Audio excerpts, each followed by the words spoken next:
ও বলে 300 পরে ভিক্ষার ঝুলি নিয়ে আমরা যাই। সাইফুর রহমান বলেছেন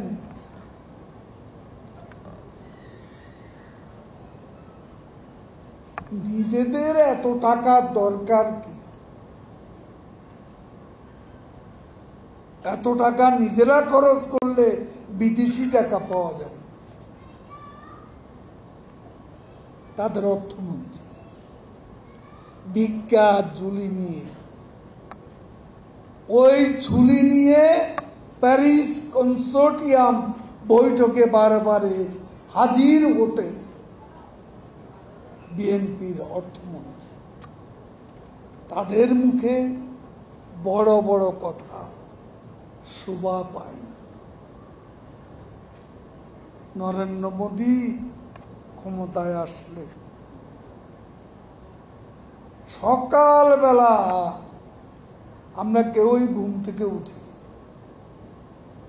তখনই সেদিন ছিল ভারতীয় হাইকমিশন বন্ধ, অফিস বন্ধ, দরজার সামনে ফুল আর মিষ্টি নিয়ে কোন দল হাজির হয়েছে মনে নেই? নত জানু কারা মেরুদণ্ডহীনরা নত জানু হওয়া। বঙ্গবন্ধুর দল আওয়ামী লীগ, বঙ্গবন্ধুর কন্যা শেখ হাসিনা কোনদিনও নত জানু হবে না।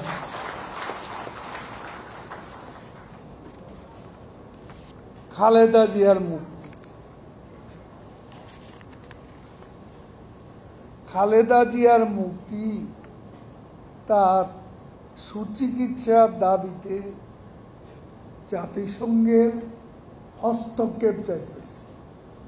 নিজেরা পারে নাই লিগ্যাল ব্যাটেলে, নিজেরা পারে নাই রাস্তা একটা আন্দোলন করতে, তার চিকিৎসা নিয়ে, অসুস্থতা নিয়ে তারা রাজনীতি করেছে, আন্দোলন করতে পারে। এখনো ইস্যু খুঁজে বেড়াচ্ছে, খালেদা জিয়াকে ঢাল হিসাবে ব্যবহার করে। তার নিজেদের কোনো কিছু নেই, অস্তিত্ব নেই, নির্বাচনে যায়নি, আন্দোলনে ব্যর্থ। এখন বিএনপি কাজই হচ্ছে অন্যদের ইস্যুর উপর ভর করে।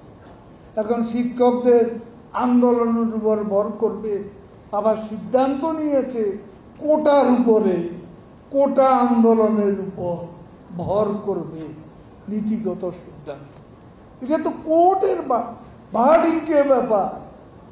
আমরা তো কোথাও এই কোটা রাখিনি। আমাদের তো ব্যবস্থা ছিল কোটা মুক্ত। তা আদালতে কারা মামলা করেছে? আদালতের রায়। সেখানে আমাদের কি বলার আছে? সরকারের এখানে কি দোষ? সরকার তো এটা করেনি। এখন জাতিসংঘের হস্তক্ষেপ কামনা করছেন। কে শুনে জাতিসংঘের কথা? কে শুনে? গাজা ইসরায়েল শুনে? গণহত্যার বিরুদ্ধে এত প্রস্তাব, জাতিসংঘের এত সিজফায়ারের প্রস্তাব ইসরায়েল কি মেনেছে? নেতানিয়াহু কি শুনেছে কোনোদিন? গুতেরেস কি বললেন? দেশে দেশে যুদ্ধ। আজকে সে যুদ্ধ কৃষ্ণ সাগর, লোহিত সাগরেও গিয়ে ঠেকেছে। জাতিসংঘের কথা, যুদ্ধ কি বন্ধ হবে? জাতিসংঘের কথা, ইউক্রেনে রক্তপাত কি বন্ধ হয়েছে? যুদ্ধ কি বন্ধ হয়েছে? জাতিসংঘের কথা, কঙ্গোতে বিবাদ কি বন্ধ হয়েছে? জাতিসংঘের কথা, ইথিওপিয়ার কলহ কি থেমেছে? টিগ্রের বিদ্রোহ কি বন্ধ হয়েছে? ও জাতিসংঘ দেখিয়ে কোনো লাভ নেই। তা আইনের ব্যাপার, এটা আইনের ব্যাপার, আইনের বাইরে আমরা কি করে যাব? আমাদের আইনমন্ত্রী বিষয়টা খোলাসা করে বলেছে।